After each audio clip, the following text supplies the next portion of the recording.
I found out through Facebook that my family had secretly flown to Miami without me for my 29th birthday. When I commented, my dad replied, "We didn't want to waste our time on a clown." I answered, "Then this clown won't be spending money on you." They didn't take it seriously, but 9 days later, they were screaming, begging. All right, so picture this. What should have been the happiest day of my year, my 29th birthday, twisted into the most gut-wrenching betrayal imaginable. I mean, can you believe my entire family, the people I'd literally built up for years, decided to ditch me and flaunt their lavish Miami vacation all over Facebook? It felt like a punch to the gut, a cold, hard knife to the heart. But they had no idea their cruel joke was about to backfire on them in a way they'd never see coming.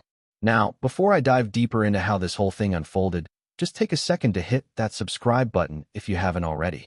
Trust me, you're going to want to hear every single detail of how my family learned that treating people like an ATM with zero respect comes with a seriously steep price tag. So, my name's Riley, I'm 29, and I'm a software engineer living in Boston. We grew up in a pretty modest suburban neighborhood. There was my dad, Thomas, a construction worker whose income was, let's just say, unpredictable. My mom, Diane, she worked part-time at a department store. Then there's my older sister, Amanda, 3 years my senior, the artistic, emotional one. And finally, my younger brother, Jackson, for years younger, the charming troublemaker. We never had a lot, but my parents always hammered home the importance of family sticking together. Right from the start, I was pegged as the responsible one. Amanda was off drawing and feeling all the feels. Jackson was charming his way out of trouble, and I was the one everyone leaned on. At 16, I snagged a job after school at a computer repair shop. My original plan was to save for college, but honestly, a lot of that money ended up plugging holes in household bills whenever Dad was between jobs or laid up with a medical issue. After high school, I put myself through State University, majoring in computer science. Those 4 years. Brutal. I worked almost full-time while tackling a full course load. There were weeks I survived on maybe 4 hours of sleep a night. My parents couldn't help with tuition, and I totally understood that. What stung, though, was how they just seemed to expect my self-sufficiency. Then, I landed my first big job, junior software engineer at a fintech company in Boston. My starting salary was more than my parents had ever made combined. I was beyond proud, and I genuinely wanted to lift my family up. At first, it was little emergencies here and there. Dad needed dental work insurance wouldn't touch. Mom's car broke down, expensive repairs. Amanda got laid off, needed rent help for a few months. Jackson wanted to go to a better college than we could afford. What started as occasional support just snowballed. I bought my parents a new roof, helped them gut and renovate their outdated kitchen. I even paid off the rest of their mortgage when the bank threatened foreclosure during a downturn.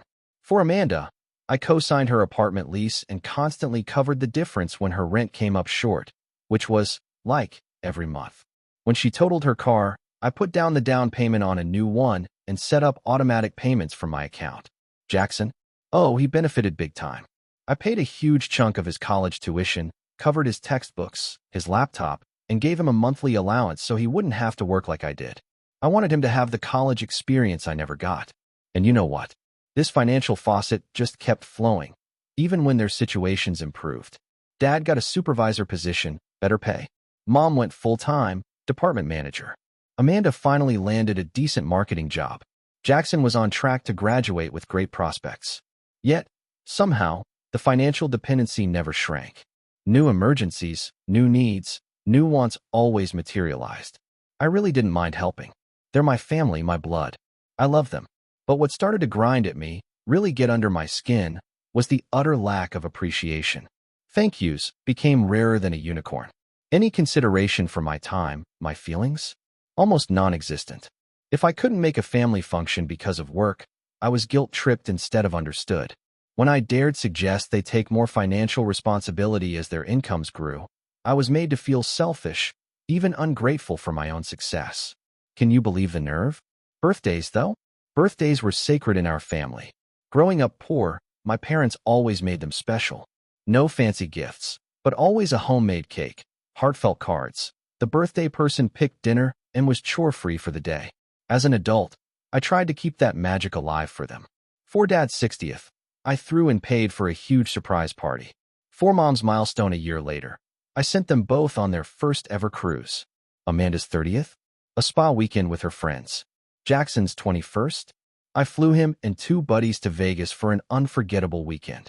My birthdays, though, they just kept getting more and more underwhelming. Last year, I got a store-bought cake and a gift card to some chain restaurant.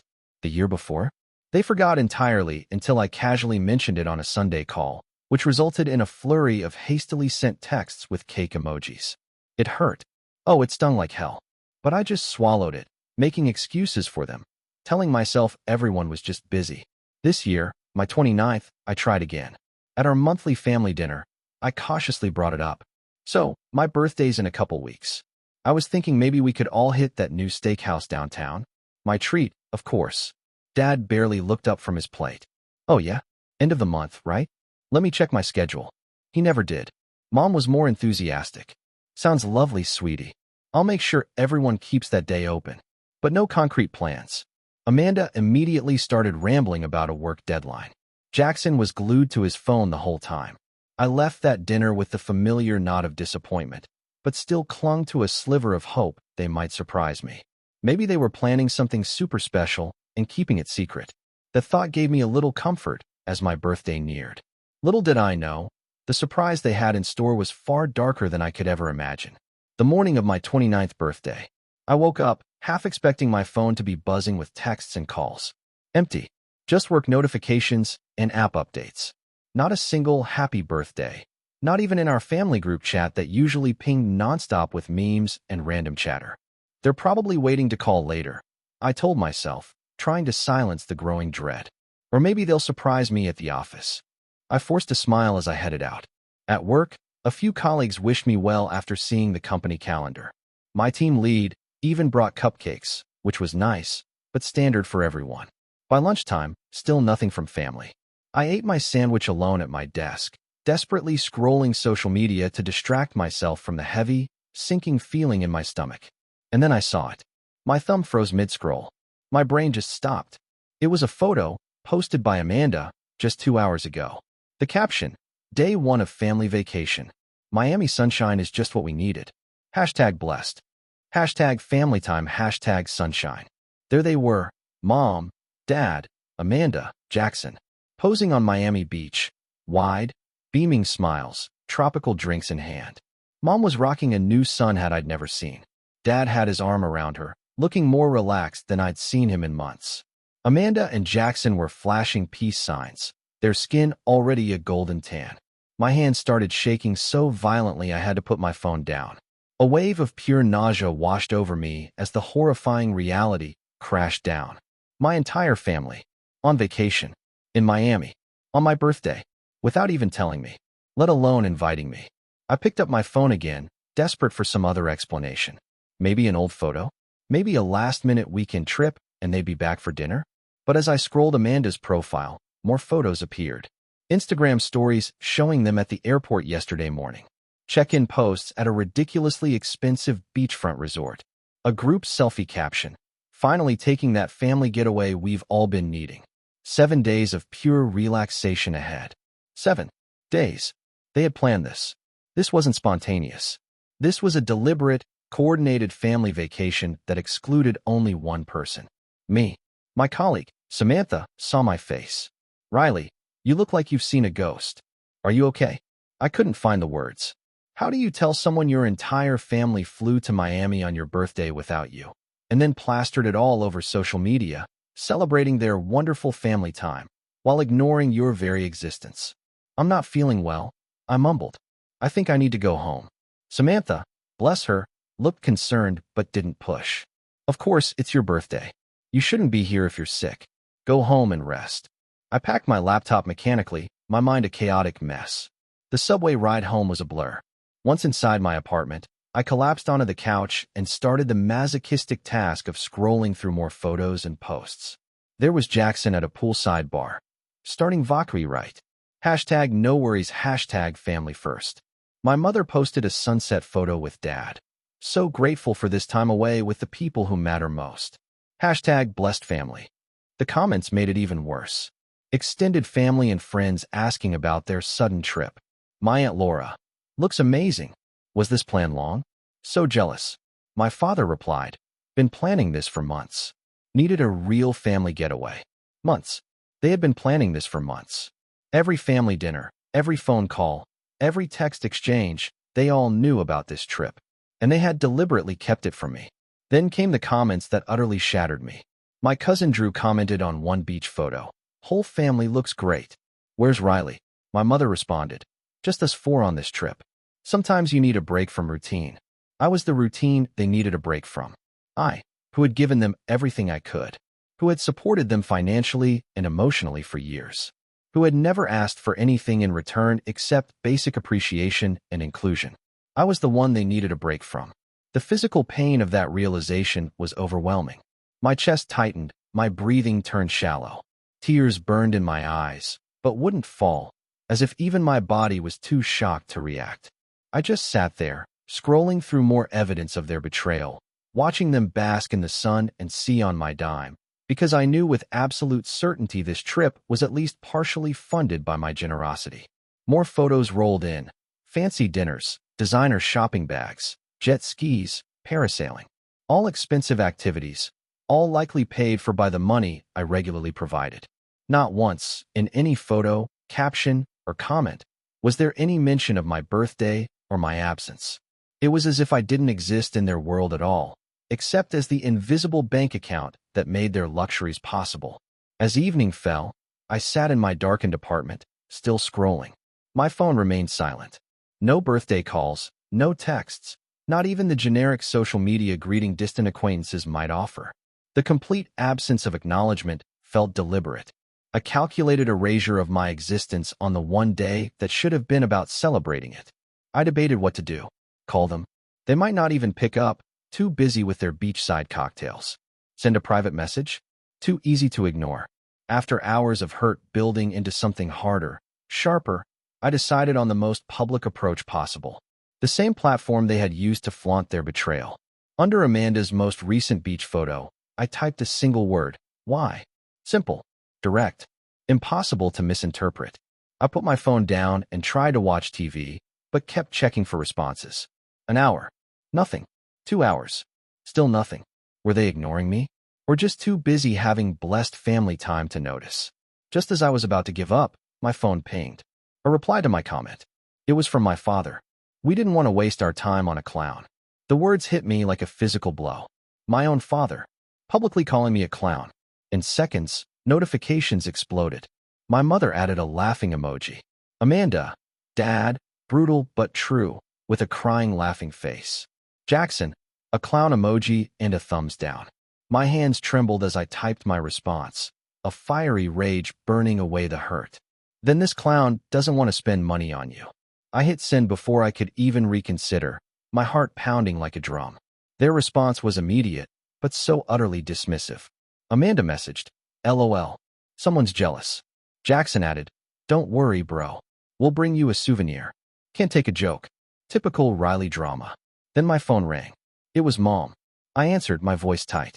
Riley. Honey, she began, her tone casual, slightly slurred, probably from vacation cocktails. You know, your father was just joking. Don't be so sensitive. Joking about excluding me from a family vacation on my birthday? About publicly calling me a clown? Oh, sweetie, is it your birthday? I lose track of dates on vacation. Happy birthday. She sounded completely distracted, beach music blaring in the background. And this trip just came together last minute. You know how these things happen. Last minute. I bit back, the anger bubbling over. Dad commented that you've been planning it for months. A beat of silence. Well, we knew you'd be busy with work. You're always working. We didn't want to bother you with something you'd probably say no to anyway. You didn't even give me the chance to say yes or no. You deliberately excluded me, and now you're lying about it. Riley, you're overreacting. It's just a little family trip. We'll celebrate your birthday when we get back. Promise. Like you celebrated last year? With a grocery store cake and a $25 gift card. Now you're just being ungrateful. We do the best we can. You know, not everyone has your fancy job and disposable income. Disposable income that pays for Amanda's car, Jackson's tuition, and half your monthly expenses. The line went quiet for a moment. Then, coldly, "I have to go. Your father wants to go to dinner. Stop being dramatic and we'll talk when we get back." She hung up before I could respond. Almost immediately, a text from Amanda. "Mom says you're being a baby about the trip. Seriously, bro, get over yourself. Not everything is about you. We needed this family time." Family time without the full family, I thought bitterly. I didn't respond, but another text came through. Minutes later. "Anyway, totally unrelated, but could you make this month's car payment a little early? The bank sent a reminder, and I'm worried about fees if it's late. Thanks. You're the best. Enjoy your birthday." The audacity. It was breathtaking. In the same message where she dismissed my feelings, she was asking for more money. I still didn't reply. Jackson was next, not a message, but several memes about being left out. Captions like, "When you're not invited to the party," and "Forever alone." He followed with a text. "Just jokes. Big bro, don't take life so seriously. By the way, can you send this month's allowance to my PayPal? Miami is expensive, LOL." Their collective response made one thing painfully clear. None of them took my hurt seriously. Not one. They didn't recognize the cruelty of their actions. And all of them still expected my financial support to continue uninterrupted, as if my feelings and dignity were irrelevant as long as the money kept flowing. As I sat there, staring at their messages, something hard and cold formed inside me. Years of being taken for granted, years of my generosity being treated like an entitlement, all crystallized into a resolve I'd never felt before. They thought I was joking about the money. They were about to discover just how serious I was. The next morning, I called in sick to work. For the first time in my adult life, I needed to take a hard, brutal look at exactly how much money I had been pouring into my family.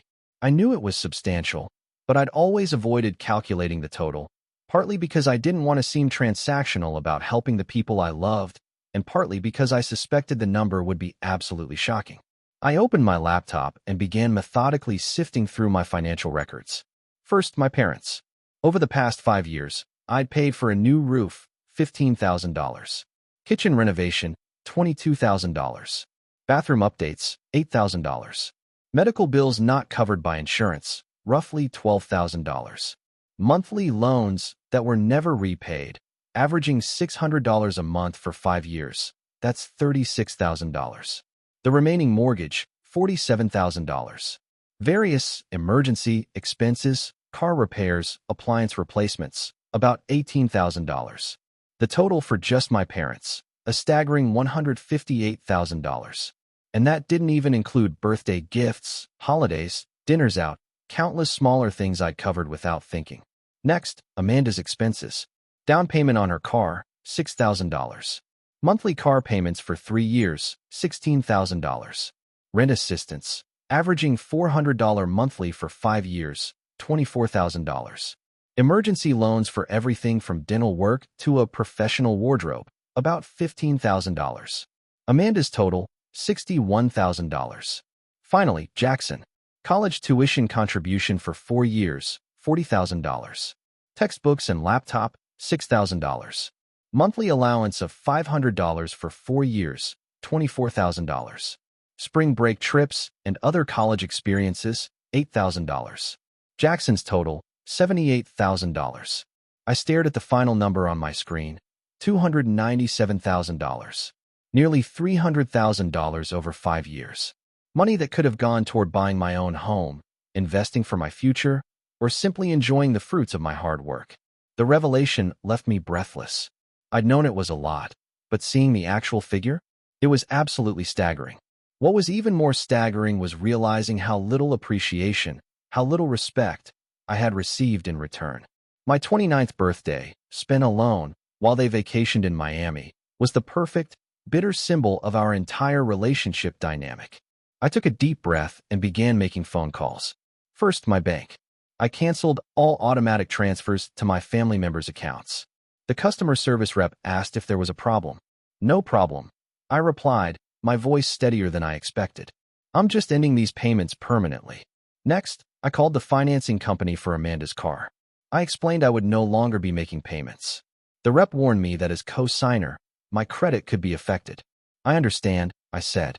"Please note in your system that I've given notice and will not be responsible for further payments." For Jackson's tuition, I logged into the university portal and removed my credit card.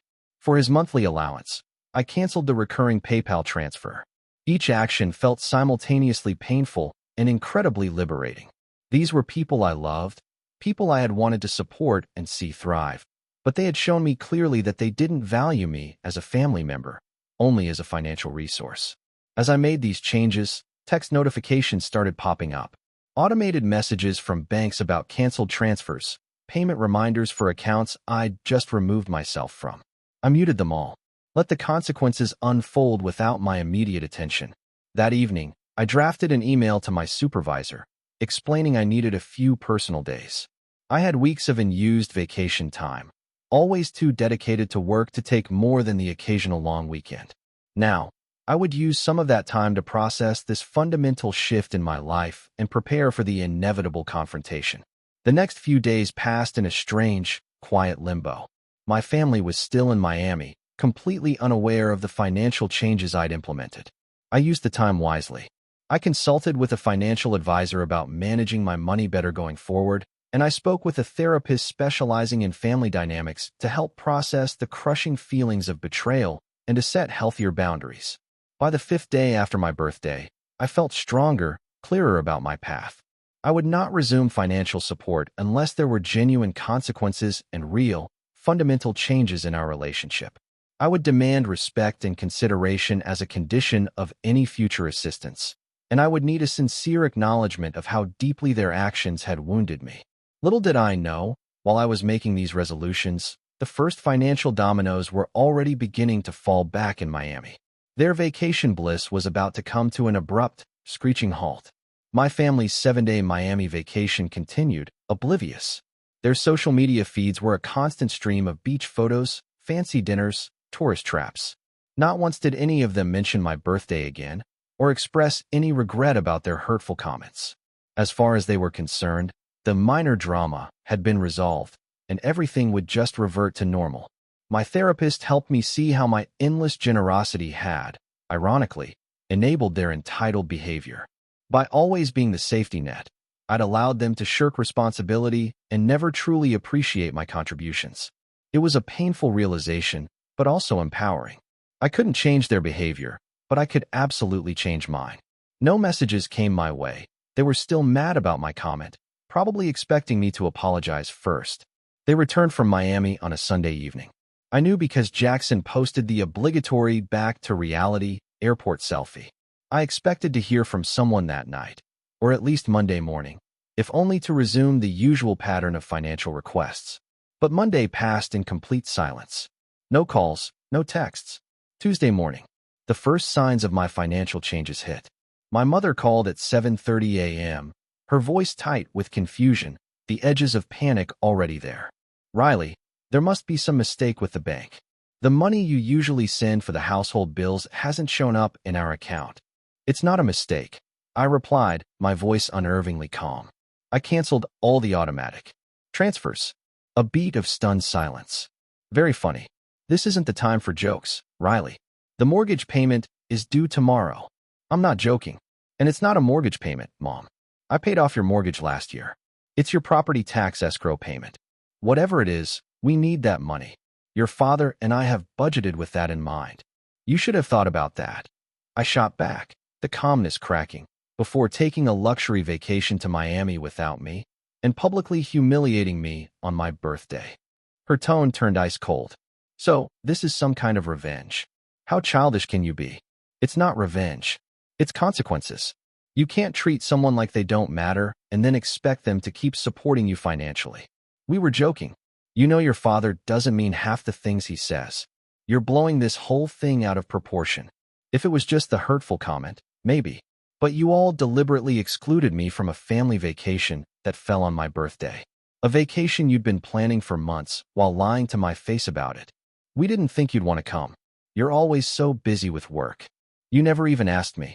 You never gave me the choice. Well, be that as it may, we need that money transferred today. Your father has a doctor's appointment we need to pay for, and the utility bills." "No," I interrupted, surprising us both with my sudden firmness. "I'm not sending any more money. You and Dad both have jobs. You have income.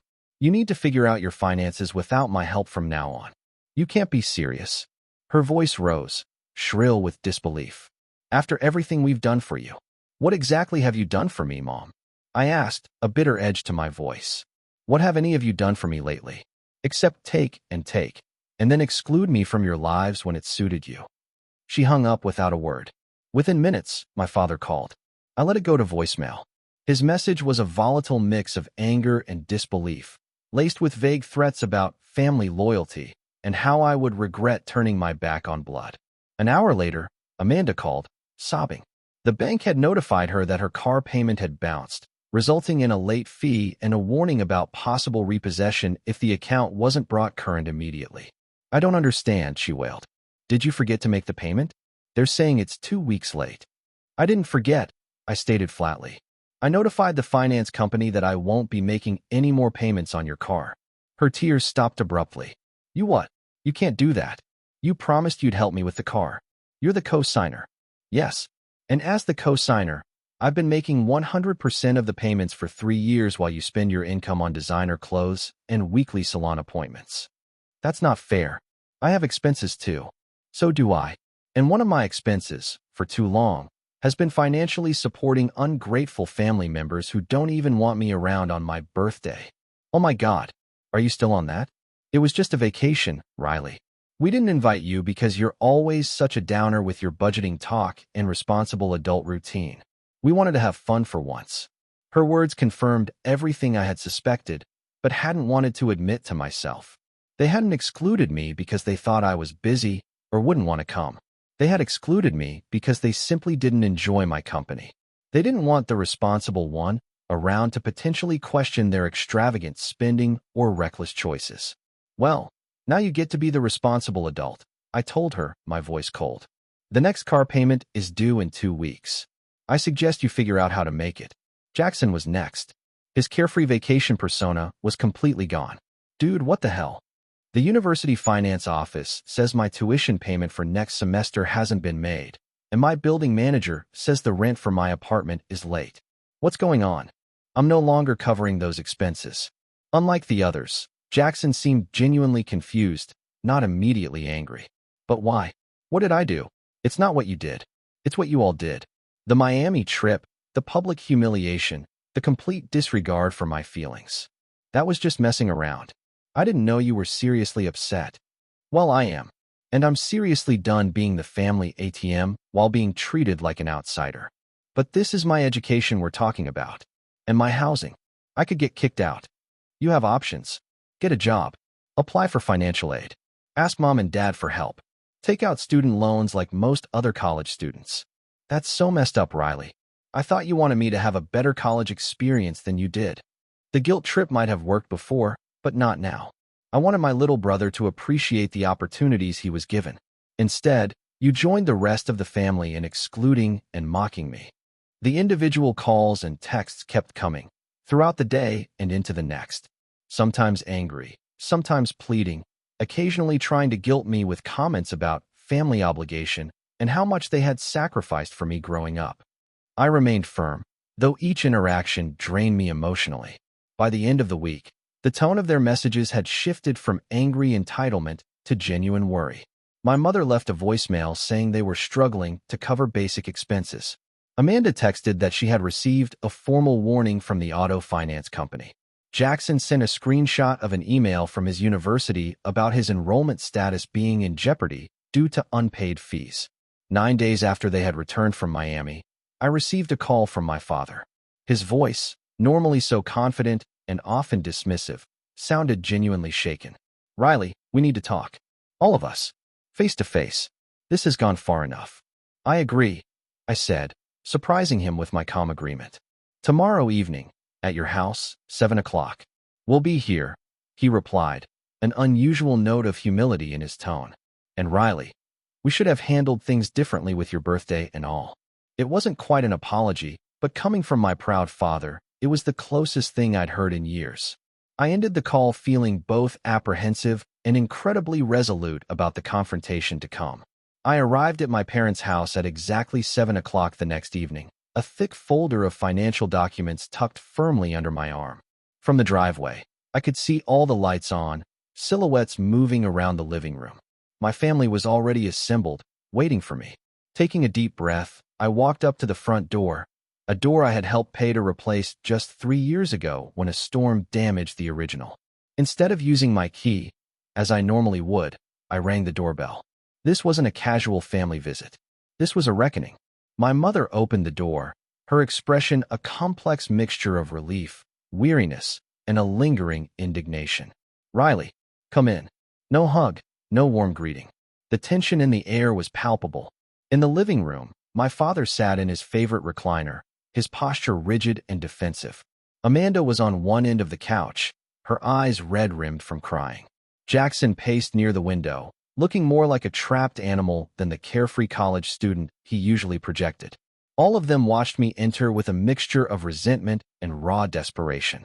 "So my father began before I had even sat down. "This little financial tantrum of yours has gone far enough. It's time to be an adult about this." I remained standing, calmly meeting his gaze. "I agree completely. It's time for everyone in this room to be adults. That's why I'm here." I placed the folder on the coffee table and sat in the armchair opposite my father, opening the cover to reveal the meticulously organized financial records I compiled. "Before we talk about moving forward, I think we need to acknowledge the reality of our family dynamic up to this point." I pulled out the first page, a summary sheet with all the totals clearly displayed. "In the past 5 years, I have given this family $297,000. The number hung in the air, heavy and shocking. My mother gasped audibly.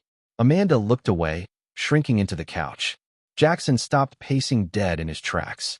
"That doesn't even include birthday gifts, holiday presents, dinners out, or the countless small expenses I've covered without thinking twice." I passed copies of the detailed breakdown to each of them. "These pages show exactly how that money was distributed." My father glanced at his sheet, then tossed it aside dismissively. "Nobody asked you to do all that. You offered. You can't hold your generosity over our heads when it was freely given." "You're right," I conceded, my voice still steady. "I offered because I love you all and I wanted to help. But at what point did my generosity become an expectation rather than a gift? At what point did I transition from valued family member to convenient bank account?" "That's not fair," my mother interjected, her voice cracking. "We appreciate everything you've done for us." "Do you? When was the last time any of you genuinely thanked me without immediately following it with another request? When was the last time any of you showed the same level of consideration for me that I've consistently shown for all of you?" Amanda wiped away a tear. "We say thank you all the time. Thank you for the money, yes. But what about respecting me as a person? Including me in family plans? Remembering my birthday without me having to remind you?" Jackson had picked up his financial sheet again, staring at it, his face pale. "I had no idea it was this much," he said quietly. "I never added it all up."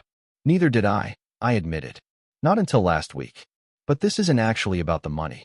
It's about what the money represents.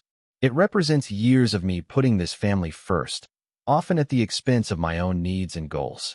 And in return, I got excluded from a family vacation that happened to fall on my birthday. I got publicly mocked by my own father and siblings. I got dismissed when I expressed hurt over these actions." My father shifted uncomfortably in his chair.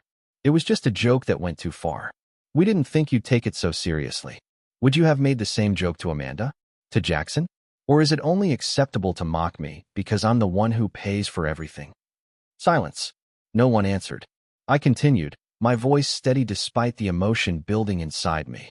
"The Miami trip was just the final straw. For years, I've been feeling increasingly taken for granted. My birthdays get forgotten or minimally acknowledged, while I go all out for each of yours. My time is considered less valuable than anyone else's. My feelings are dismissed as oversensitivity whenever I express hurt." My mother had tears in her eyes now. "We never meant to make you feel unappreciated, Riley. You're so capable, so self-sufficient. Sometimes we forget that you need recognition and consideration too." "That's the problem," I said, a deep sigh escaping me. "You forget I'm a person with feelings, not just a financial resource." Amanda looked up, her expression shifting from defensive to something closer to genuine remorse. "I didn't realize how much I've been relying on you. The car, the rent help, it just became normal. I stopped even thinking about what it meant for you. And did you think about me at all when planning the Miami trip? I pressed gently. Did any of you consider how it would feel for me to discover through Facebook that my entire family had gone on vacation without me? Jackson spoke up, hesitant. We talked about inviting you, actually, but Dad said. Jackson, my father warned, a sharp tone. But it was too late. Dad said what? I pressed, my gaze locked on my father. Jackson looked between us, then continued reluctantly. Dad said you'd probably just complain about the expense and ruin everyone's fun. That you were turning into a killjoy with all your responsibility talks. The truth hurt, a sharp, piercing pain, but it also confirmed every suspicion I'd secretly held. I turned to my father, my voice cutting through the tension. So, I'm good enough to pay for your lifestyle, but not good enough to vacation with. My father's face flushed, a complex mix of embarrassment and lingering defiance. You've changed, Riley. Ever since you got your fancy job and started making good money, you've had this superiority complex. Always talking about investments and savings and responsible choices, making the rest of us feel like irresponsible children. I talk about those things because I care about this family's future, because I've been carrying the financial burden for all of you and hoped that eventually you'd become more independent. We never asked you to carry anything, he shot back, his old defensiveness creeping in. Really? I pulled out more documents. Here's a text from you last year asking for $8,000 for a new HVAC system. Here's one from Mom about covering property taxes when you came up short.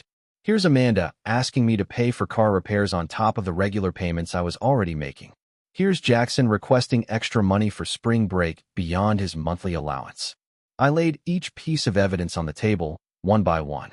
You may not have explicitly asked me to carry everything, but you created a dynamic where I felt responsible for everyone's financial well-being. And in return, I got exclusion and mockery. The room fell silent. The evidence was too overwhelming to deny. Finally, my mother spoke, her voice thick with emotion. We've been terrible to you, haven't we? Taking and taking without giving back the one thing that would have cost us nothing, respect. Her honest admission broke something in the room's suffocating atmosphere. Amanda began crying openly. I'm so sorry, Riley. I didn't see it. I didn't want to see it. It was just easier to keep taking your help than to face how selfish I was being. Jackson moved to sit on the couch, his face troubled. I thought it was normal. Like, that's what big brothers do. They help out. I never thought about the total, or what you were giving up to help me. Only my father remained outwardly unmoved, though I could see a fierce conflict in his eyes. His pride was battling with the undeniable reality of the situation. So what now? He finally asked, his voice softer, resigned. You've made your point. You've cut us all off financially and watched us scramble for over a week. Are you satisfied? Is your revenge complete? This isn't about revenge, I said firmly, meeting his gaze. It's about establishing healthy boundaries and a family dynamic based on mutual respect rather than financial dependency. And what does that look like in practical terms? My mother asked, hesitantly. It means I'm willing to help in true emergencies, but daily expenses, bills, tuition, car payments, those are your individual responsibilities now. It means including me in family events and respecting my feelings. It means acknowledging my birthday with the same consideration I've shown for yours. Amanda nodded slowly. That's more than fair. I should have been handling my own car payments long ago. Jackson looked troubled, but thoughtful. I don't know how I'll pay for school without your help, but I guess I could get a part-time job, maybe apply for scholarships. I'm not saying I'll never help with education, I clarified. But it would be as a gift freely given, not an expectation or obligation. And it would come with the understanding that my generosity deserves basic respect and appreciation in return. My father finally spoke, his voice quieter than before. You're right. We've been taking advantage, and it took this extreme measure to make us see it. Coming from him, this partial admission was profoundly significant. I shouldn't have said what I did on Facebook, and we shouldn't have planned that trip without you, especially not on your birthday. It wasn't a full, heartfelt apology, but from my proud father, it was a truly meaningful concession. The ice that had formed around my heart began to crack, just slightly. I'll need to see real changes before financial support resumes, I said. Actions, not just words. They all nodded, the reality of their situation finally sinking in. This wasn't a temporary punishment they could just wait out. This was a fundamental shift in our family dynamic that required genuine change on their part. As I prepared to leave, my mother approached me hesitantly. Your birthday? We missed it completely. Would you let us make it up to you? A simple dinner? Nothing fancy. Just family time, where we can start rebuilding. I considered her offer. Maybe. Let me think about it. I wasn't ready to jump back into normalcy, but I was willing to leave the door open for healing. I walked out of their house that evening feeling emotionally drained. Yes, but also lighter, as if I had put down a crushing burden I'd been carrying for years. The road ahead would be complicated, probably painful at times. But for the first time, I felt like my family might finally be seeing me, really seeing me, as a person worthy of respect, rather than just a convenient financial resource. The weeks following our confrontation were undeniably difficult for everyone. My family had to scramble, quickly adjusting to a new financial reality without my constant support. And I had to process years of built-up resentment and hurt, resisting the urge to swoop in and rescue them every time they stumbled. It would have been easier, in the short term, to fall back into old patterns, but I knew that would only perpetuate the unhealthy dynamic we'd established. For the first time in my adult life, I focused entirely on myself. I continued with the therapist, who helped me understand how my enabling behavior had, in its own way, contributed to the problem. By always being the financial safety net, I had inadvertently encouraged their dependency and entitlement. Breaking that cycle was painful, but absolutely necessary for everyone's growth. My father was initially the most resistant to our new reality. His pride made it incredibly difficult for him to admit his role in the breakdown of our relationship. 2 weeks after our confrontation, he called me with news. Their water heater had broken. It's going to cost $2,000 to replace, he said, the implicit request clear in his tone. That's unfortunate, I replied, maintaining my calm. Have you checked if your home warranty covers it? A pause. You know, we don't have one of those. You might want to look into getting one. They're incredibly helpful for these kinds of emergencies. In the meantime, most plumbing companies offer financing options. The conversation was awkward, but it was a crucial boundary. Later that week, Mom told me they'd found a reasonably priced plumber who allowed them to pay in installments. My father had even picked up weekend work to cover the extra expense. It wasn't easy for them, but they were adapting. Amanda, surprisingly, showed the most progress. After the initial shock and resentment wore off, she approached her situation with unexpected maturity. 3 weeks after our talk, she called me. I got a second job, she said, without preamble. Evenings and weekends at a retail store. It's not glamorous, but between that and cutting back on some expenses, I can make my car payment. I've also downsized my apartment to something much more affordable. That's great, Amanda, I told her, genuinely proud. I'm really proud of you for taking responsibility. I should have done it years ago, she admitted, a hint of genuine regret in her voice. It was just so easy to let you handle everything. But it feels good, paying my own way. I never thought I'd say that, but it does. Her words warmed something inside me. Perhaps this difficult lesson was exactly what she had needed. Jackson faced the most immediate consequences, with his university threatening to cancel his enrollment due to unpaid fees. He called me in a panic the day he received the final notice. I don't know what to do, Riley. I've applied for emergency financial aid, but it won't come through in time. I could lose my spot and have to reapply. I listened to his genuine distress, considering my response carefully. Have you looked into student loans? Most of your classmates are financing their education that way. I started the application, but it won't be processed for weeks. The deadline is in 3 days. I could hear the fear in his voice, fear of losing the future he had envisioned for himself. Unlike my parents and Amanda, Jackson was still in the formative stages of his adult life. The consequences of an interrupted education could have long-lasting effects. After careful thought, I made a decision that balanced my new boundaries with compassion. I'll pay this semester's tuition as a one-time bridge while you get your financial aid and loans in order. But going forward, you need a sustainable plan that doesn't rely on me. His relief was palpable. Thank you. Seriously, Riley, I won't take it for granted. I've already lined up a campus job for 20 hours a week, and I'm looking at scholarship options for next semester. That's good to hear, I said. And Jackson, I'm doing this because I believe in your potential and your education is important, not because I'm obligated to, or because you're entitled to it? I understand, he said. And for the first time, I believed he truly did. My mother reached out regularly, making awkward but genuine attempts to repair our relationship. She asked about my work, my friends, my interests, topics that had rarely been the focus of our conversations before. Sometimes she would call just to share a memory from my childhood or tell me she was thinking of me. Small gestures, but meaningful ones that required no financial component. A month after the confrontation, she invited me to Sunday dinner again. Nothing fancy, she assured me. Just family time, no agenda, no requests. We just miss you. I accepted with cautious optimism. The dinner was indeed simple, a homemade meal rather than the expensive takeout they used to order on my dime. The conversation was sometimes strained, old patterns trying to reassert themselves. But there was also a new awareness. When my father started complaining about a costly car repair, he caught himself and changed the subject. When Amanda mentioned a concert she wanted to attend, she quickly added that she was saving up for the tickets herself. These small changes, these tiny shifts, indicated that they were trying, truly trying, to see me as more than a financial resource. It wasn't perfect, and there were backslides and difficult moments, but it was progress. 2 months after the Miami incident, my family surprised me with a belated birthday celebration. They picked a restaurant within their budget, not the expensive venues I usually funded. My father had made a handmade card, something I hadn't received from him since childhood.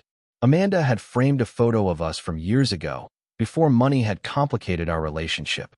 Jackson had written me a heartfelt letter about how my support had changed his life and how he was working to become more self-reliant. As we sat there, sharing a meal and genuine conversation, I felt something healing inside me. The hurt wasn't completely gone, but it was being gradually replaced by cautious hope. My family was learning to value me for who I was, not what I could provide financially. And I was learning that sometimes the most caring thing you can do for someone is to let them face the consequences of their actions and grow from the experience. In the months that followed, our family dynamic continued to evolve. There were still difficult conversations, occasional resentments, and financial struggles as they adjusted to their new reality. But there were also moments of genuine connection and respect that had been missing for years. I maintained my boundaries firmly, but compassionately. When true emergencies arose, I sometimes chose to help, but always as a conscious choice rather than an obligation or expectation. The difference was subtle, but profound, both for me and for them. My 30th birthday approached with a mixture of anticipation and apprehension. Would they remember without prompting? Would we fall back into old patterns? To my surprise and joy, they planned a thoughtful celebration that perfectly reflected our new relationship. It wasn't lavish or expensive, but it was sincere and focused on connection rather than material aspects.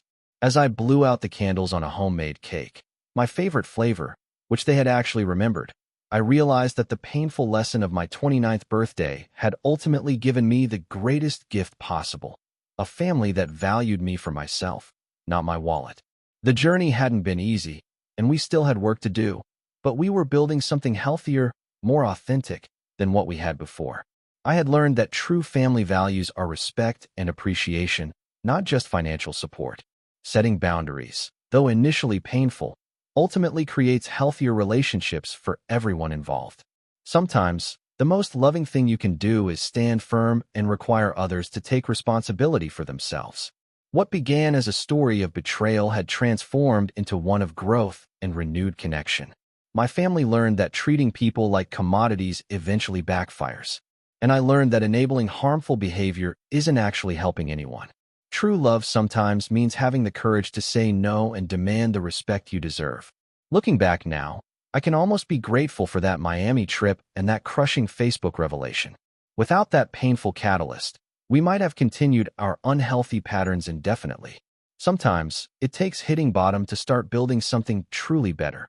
Have you ever had to set incredibly difficult boundaries with people you love? How did you find the courage to stand firm when they pushed back? Let me know in the comments below. And if this story resonated with you, please hit that like button and subscribe to hear more stories about navigating complex family dynamics and finding your worth. Remember, sometimes the most powerful word in the English language is simply no. Thank you for listening, and may you find the strength to establish the boundaries you deserve in your own relationships.